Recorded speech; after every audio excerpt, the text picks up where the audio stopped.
미국 이민당국이 조지아주 배터리 공장에서 한국인 300여 명을 구금한 초유의 사태가 수습 국면으로 접어들었습니다. 사태가 벌어진 지난주 목요일 밤부터 주말까지 우리 정부가 총력전을 펼쳐서 교섭이 마무리 단계에 접어들었는데요. 하지만 사태의 단초가 된 미국 비자 문제는 과제로 남았습니다. 정치부 오수정 기자와 이야기 나눠보겠습니다. 오 기자 어서 오세요. 안녕하세요. 네, 어제 오후 구금 사흘 만에 협상 교섭이 마무리됐다는 소식이 들어왔는데요. 우리 전세기 투입 일정은 정해졌습니까? 아직은 예단할 수가 없습니다. 미국 현지에서는 내일 모레죠. 이르면 10일 정도의 전세기가 출발할 수 있다는 전망이 나왔었는데 세부 절차에 시간이 더 소요될 수도 있다는 전망입니다. 네. 오늘 조현 외교부 장관이 조금 뒤인 7시 반쯤에 미국행 비행기에 오르는데요. 마코 루비오 미국 국무장관과 만나서 남은 절차를 마무리 짓는다는 계획입니다. 정부는 구금된 300여 명 전원이 자진 출국 형태로 일괄 귀국을 추진하고 있다고 밝혔는데요. 조 장관은 자진 출국 형식으로 한국인들이 귀국을 하더라도 향후 미국 입국 시에 불이익이 없도록 협의를 진행하고 있다고 밝혔습니다. 조현 장관과 더불어민주당 이용선 의원 질의 들어보시죠. 이 노동자들한테 추가적인 불이익이 없도록 앞으로 미국 출입 관련해서 이렇게 없도록 하는 것은 기합의된 건 아니죠? 네, 대강의 합의가 이루어졌습니다만은 최종 확인 절차를 앞두고 있습니다. 네. 주말 사이에 한국인들이 쇠사슬에 묶여서 그 호송버스로 연행되는 영상도 공개가 됐잖아요. 네. 우리 구금된 한국인들의 상태는 좀 확인이 됐습니까? 네, 오늘 외교부는 브리핑을 통해서 구금된 300여 명 중에 250여 명과 영사 면담을 마쳤다고 밝혔습니다. 면담 인원 중에 건강에 특별히 문제가 발생을 했거나 구금 환경에 대한 문제를 제기한 사람은 없다고 합니다. 정부는 가급적 빠르게 이들의 귀국 의향을 파악해서 전세기를 투입한다는 계획입니다. 네, 그렇군요. 사태가 장기화되지 않고 빨리 해결되어서 다행이긴 한데 이번 사태의 원인을 한번 짚어볼 필요는 있을 것 같습니다. 네.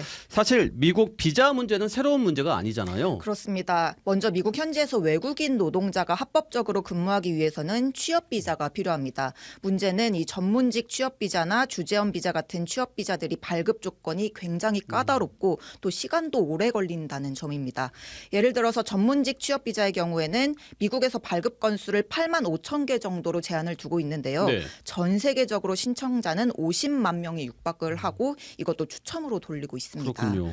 그런데 현지 공장에서는 공사 기간을 맞춰야 하는 사정도 있고 이 비자가 나오는 걸 마냥 기다릴 수는 없는 상황입니다. 그래서 편법으로 관광이나 출장 목적인 에스타나 상용 비자를 받아서 일을 해왔던 게 이 업계의 오랜 관행이었습니다. 사실 이 비자들이 모두 취업 활동이 엄격하게 금지가 되고 있기 때문에 기업들 사이에서는 터질 게 터졌다 이런 반응도 나오고 있습니다. 네, 그렇군요. 그런데 다른 나라는 미국에서 특별 취업 비자를 발급받는 경우도 있다고 하는데 우리나라는 상황이 좀 다른가 봐요. 네, 싱가포르와 호주 같은 경우에는 미국과 FTA 등을 통해서 수천 건에서 1만여 건의 특별 비자 쿼터를 확보를 하고 있습니다. 네. 하지만 한국은 미국과 FTA 협상 당시에 이런 요구를 관철을 하지 못했었고요. 이후 외교 당국이 한국인 전문 인력 취업 비자 신설을 위해서 미국 정부나 의회와 소통을 하고 있지만 성과는 아직까지 없습니다.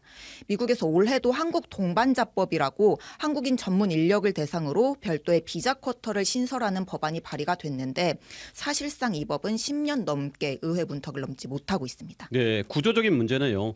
그런데 미국에서는 한국 기업들의 투자를 적극적으로 압박하고 있는데 비자는 풀어주지 않으면서 공장은 짓고 투자를 하라는 건 미국 측의 어떤 모순 아닐까요? 네, 우리 측도 이번 교섭에서 그 점을 들어서 미국을 설득했다고 합니다. 사실 그간 미국 정부도 투자 유치를 이유로 이런 편법 관행을 묵인했던 측면이 있었는데요. 트럼프 행정부 들어서 반이민 정책 드라이브가 거세지면서 단속도 강화하고 있어서 비자 문제가 근본적으로 해결돼야 한다는 지적이 나오고 있습니다. 조현 외교부 장관도 미국에 방문해서 이 비자 문제를 적극적으로 어필할 것으로 보입니다. 이재강 더불어민주당 의원과의 질의 부분 들어보시죠. 미국과의 무역 생산 파트너로 아예 이런 협력 사업에 관련해서는 한국인 전용 비자를 만드는 게 필요할 것 같습니다. 어떻게 보십니까? 네, 가급적 그런 방향으로 미 측과 협상을 해보겠습니다. 이제 이번 일을 계기로 본격적으로 좀 협의를 해서 이런 것을 확보토록 하겠습니다.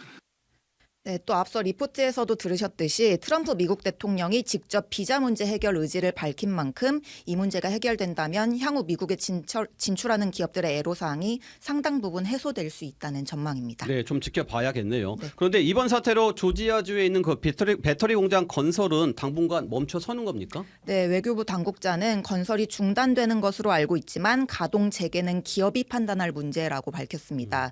이 공장은 재작년 바이든 정부 때 착공을 해서 올해 말에 건설을 마치고 내년부터는 전기차 배터리 본격 양산을 목표로 하고 있었는데요. 이번 사태로 배터리 핵심 기지의 가동 지연이 불가피한 것 아니냐는 우려가 커지고 있습니다. 네, 여기까지 듣겠습니다. 정치부 오수정 기자 수고했습니다. 지금까지 CBS 박지환의 뉴스톡이었습니다. 노컷으로 보는 뉴스의 새로운 기준. 지금 알림과 구독 설정하시고 함께하세요.